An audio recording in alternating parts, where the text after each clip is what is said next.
And now President Obama, the individual Donald Trump is trying to replace, has weighed in on the recent terror attacks. Let's take a listen to that. Commenting on the events that have unfolded today, this morning I talked about the fact that there was a person of interest that the FBI and law enforcement had identified with respect to the bombs that had been planted in the New York and New Jersey area. As everybody is now aware, that individual has been apprehended.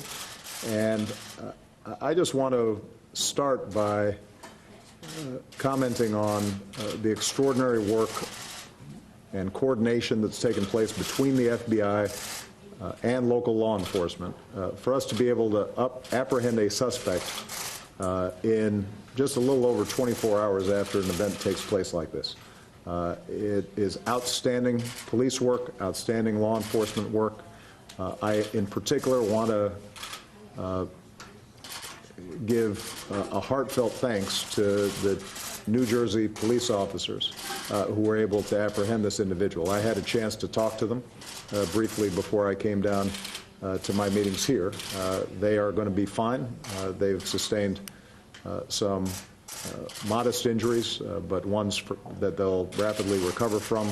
They were in good spirits, and I communicated to them how appreciative the American people were, as well as people in the region.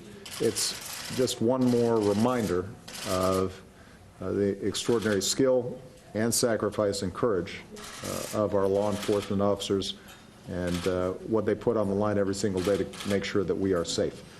Beyond that, obviously information is still unfolding about what might have motivated the suspect. I'm going to leave it to the FBI and local law enforcement authorities to discuss those details with you. I will also comment on the fact that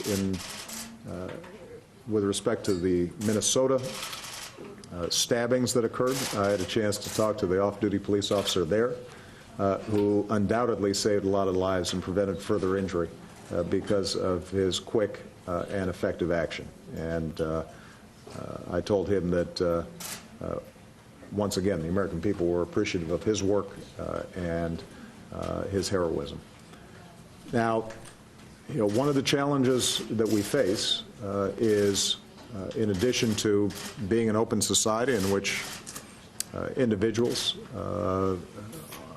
who are disturbed in some fashion can carry out violence against the American people.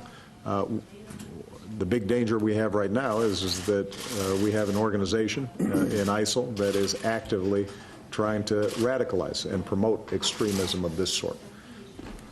In addition, they are directly carrying out and planning constant attacks, not only overseas, but within Iraq and within Syria. And so it is with great appreciation that I welcome Prime Minister Abadi here, along with his delegation.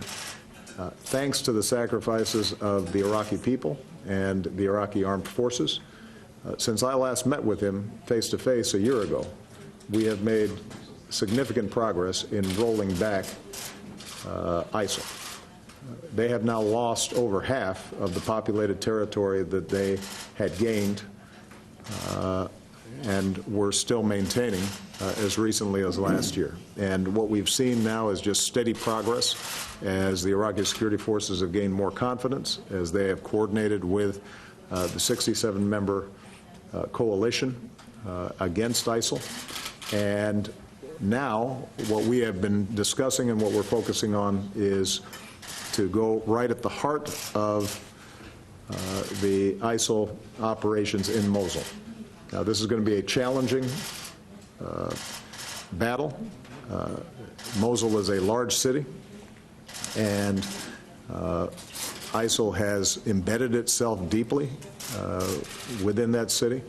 But because of the pre-positioning of forces, because of the cooperation between the coalition and the Iraqi security forces, because of the cooperation and courage of the Kurdish Peshmerga, we feel confident that we will be in a position to move forward fairly rapidly.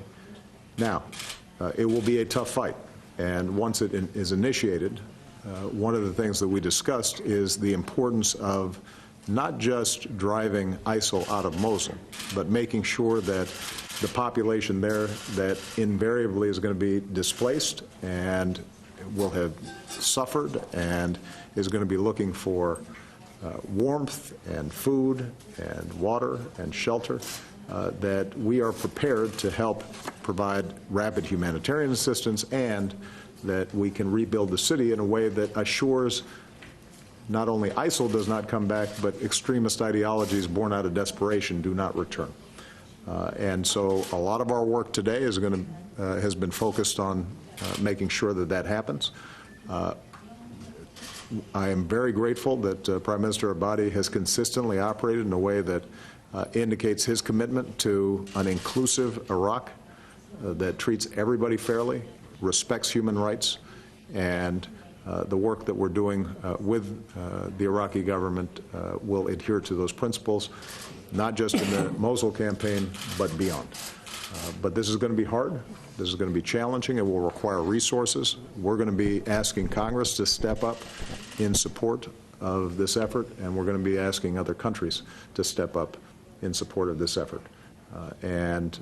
My thanks go out not only to the Iraqi forces that have borne the brunt of the progress that's been made inside of Iraq, as well as the Kurdish Peshmerga, but also, obviously, our outstanding men and women in uniform. Although they are not on the front lines of the fight and not involved directly in combat, it's still a dangerous area to operate. And I think Prime Minister Abadi would be the first to say that our men and women from all branches of our armed forces have operated with incredible effectiveness and courage in providing the training and the assistance that has allowed us to make these gains. Hopefully, by the end of this year, we will have seen further progress with respect to Mosul, and that we will continue to see further progress with respect to economic and political stabilization inside of Iraq. Mr. Prime Minister, thank you for your good work, and thank you to all the members of your team for the excellent work that they've done as well.